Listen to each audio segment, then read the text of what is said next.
What's saying, YouTube bro? We're Mini here for another figure painting tutorial, and today we're going to be doing some highlights with some oil paints, some buff 502 Abaton. I don't know how you say it, but the buff is a magical color.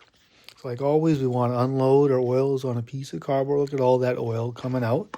That way it's not going to be so glossy, and it will dry and cure quicker. And always keep that shut so it doesn't dry out. And those are our brushes today. The main brush today will be the Velvet Touch by Princeton, and just some thinner. We will need it.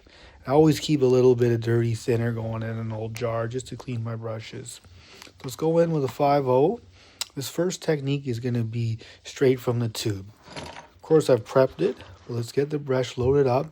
Just wipe it off a little bit if it's being a little stubborn. It's not a big deal. Yeah. Never try to get it too far in the furrow, only in the front.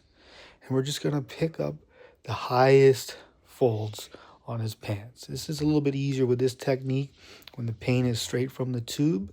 We're just going to go for all those really nice, very obvious highlights with this technique. The folds, the flats, all those cool little parts. You can see kind of how I have it set up there. All right, taking our time. Then we're going to grab our Velvet Touch. These time completely dry. And we're just going to enjoy ourselves and just slowly blend in those oils.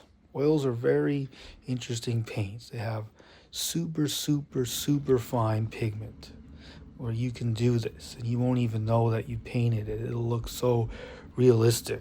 Once it's fully cured and everything, it's just so smooth and amazing. You can't really do this with acrylics without using, all these different products. I think oils are the best. You just take your time and blend them in. You can see it's really starting to come together. I could do this tomorrow and those paints would still blend in no problem. There's no rush. There's the pocket. That one you kind of feather a little bit more. And we just keep working on it. We find the spots, we blend them in, we blend them out. It's a game with the oils. It's a lot of fun. There you go. You can see some of those highlights there on the folds. Very happy. Now our second technique is a little bit wetter. So we're going to take some of our thinner and a little bit of our oil paint.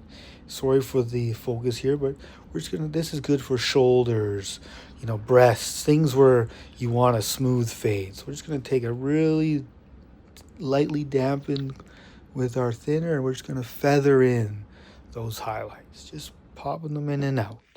You can see it's really starting to come together. I'm really happy with this figure so far. Now we're going to do one more shadow in the future, and we're pretty much ready for some dirt and weather.